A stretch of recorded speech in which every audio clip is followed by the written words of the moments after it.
Hello everyone, so then let's go for the next topic for the Talent Management Academy.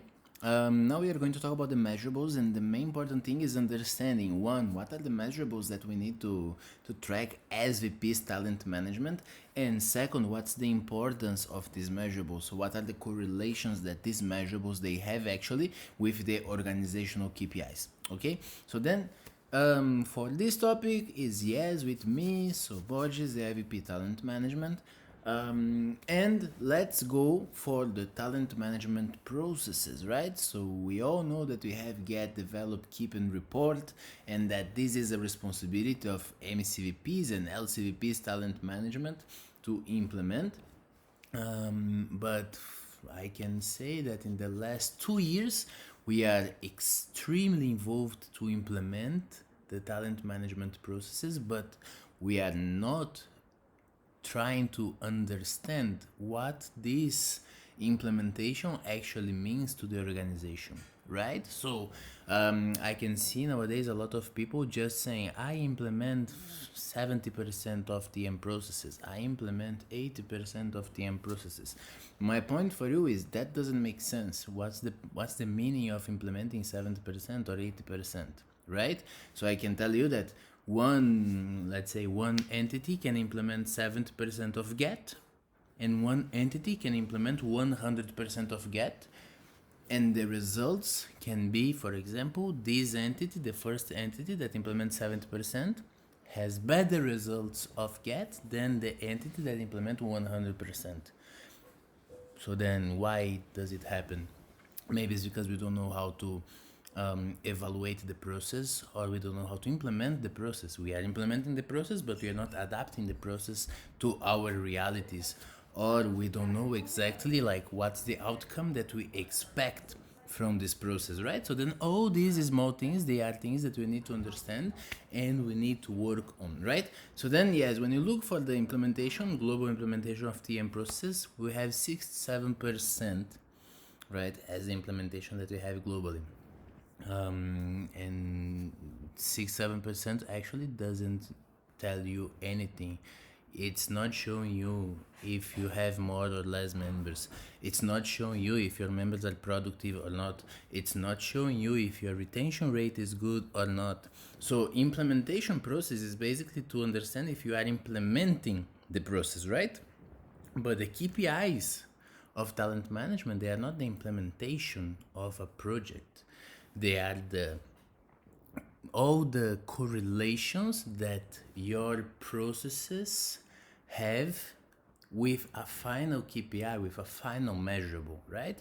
So then that's why we decided to create these different measurables of success and different KPIs. So then we have, let's go for each one of the processes: get, develop, keep, and report, right? And then just for you to be very clear in this first moment is that these are suggestions, and this is like what I believe you should track. Some of them you should track more than the others, and it's fine, but you need to understand that this is something that you need to adapt to your realities, right? So then yes, so when it comes from the measurable of success, you need to understand this is the first line. So the measurable of success of GET is percentage of new members retention rate. So you make all the process of GET, right? And then you put like some KPIs for tracking your GET process. For example, signups for membership. What's the NPS of new members? The percentage of members with full onboarding. The percentage of departments with full HR. You can put also the percentage of new members participating of conferences or education cycles and etc. So you have like these KPIs that will lead you to the percentage of new members retention rate. Yeah, and then you need to understand that the measurable success is not like, okay, I recruited 100% of the plan that I had for recruitment. No, is if you recruit these people and these people, they want to stay in the organization, they stay in the organization. It means that one, you had a good recruitment. Second, you made the onboarding, a good onboarding. Third, people, new members, they are engaging with the organization and they are willing to stay in the organization, right? So then this is one thing that you need to understand when it comes for get process. And then for all of them you have the MOS and you have the KPI. So the MOS of develop is percentage of members achieving their goals. And then you go for the percentage of members with full education, percentage of team leaders with capacity building, percentage of team standards implementation, percentage of members attending to conferences, and percentage of PDP execution. And then here you are not like labeling, right? It's not new members and old members. No, this is just members. So the percentage of members achieving their goals, which is highly connected with the sustainability in HR of your entity, right? That's why we are trying to make this as a goal, like 30%, 35%, 40% of members achieving their goals, to make sure that from this percentage we are getting a leadership pipeline.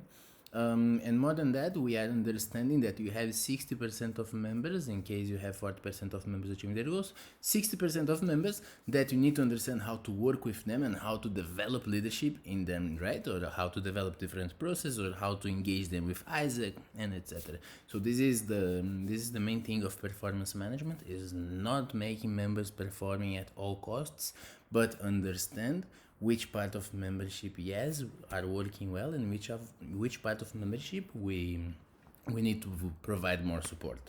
Then we go for keep, which is the percentage of applicants for next position. And then when you look for the KPIs, is the number of membership NPS, percentage of membership engagement, percentage of retention rate of members with more than 6 months in the organization. So basically, what we want to understand in keep is people that are willing to stay in the organization and that they are actually applying for the next position, right? So if you are a member, you're applying for a team leader. If you are a team leader, you are applying for or a new team leader position or a CVP position, and then so on, right? So this is what we are trying to measure in keep.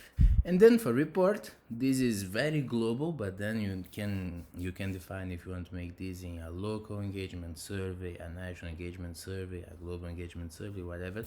But you need to understand here in report that is what are the systems that we will use to collect data and collect information from your membership to understand where you need to work or where you need to focus to improve the experience and to improve the facilities of the LC, or to improve the processes in the organization, to make sure that you are satisfying your members at the same time that you are satisfying the needs of the organization, right? So then basically these are the main KPIs and MOSs that I would put on the paper in case I was MCVP TM right now. And just for you to know more or less what are the meanings of these, right? So for example, membership NPS. Membership NPS is basically telling you if the experience that people are living in the organization is good or not, right? So we need to understand that, okay, what's the experience that I'm providing? And normally membership NPS will be correlated with what? Turnover and retention rates. What is turnover? Turnover is everyone that leaves the organization. So I am a new member, I'm leaving the organization, impacting turnover. I am an old member leaving the organization, I'm impacting turnover. So what's the meaning of turnover? Whenever you are losing a member, you are losing what? You are losing education. So when you lose members, it can be new member, old member, or etc. You are losing a set of time that you put in that member to learn different competencies, or to have different skills, to work in a different department, to have that functional knowledge that you are losing, and you need to bring someone else to make this job, and then you need to make like all the training again, and etc. So the turnover is basically you are losing knowledge inside the organization. What's the difference between turnover and retention? The retention is basically the member that lives during his experience. So let's say I leave my experience after I finish my term. So I am a team leader. I finish my 6 months as team leader, and then I decide to leave the organization. Right. In this situation, we are not counting this as a retention. We are counting this as a turnover, but not retention, because he completed his experience, right? And then when you have Bad retention, this is because your experience is not good, which is probably very connected with NPS, right? So then everyone that leaves the organization is impacting turnover. Just members that leaves during the experience, they are impacting the retention rate. Okay? Then HR and TLB completed is just for understand, like, if we have the capacity that we need for achieving the goals or achieving the objectives of the organization, right? And then you can have full HR, but you don't have full TLB. Who will lead these members? And then you have full TLB, but you don't have full HR. Which work these team leaders you have? They will not be team leaders. They don't have members, right? So then all these small things, they are things that will help us and guide us to take decisions for the organization. Okay, and then basically that's it. I just wanted to bring you like different ways to analyze and understand what are the correlations of the KPIs and MOSs. Don't forget, this is a suggestion. This is not something that is totally closed for change. No, totally the contrary. Actually, you can adapt. You can set what are the main strategies for your entity and work on that. Okay, yeah, that's it. Thank you so much. I hope you are enjoying, and see you.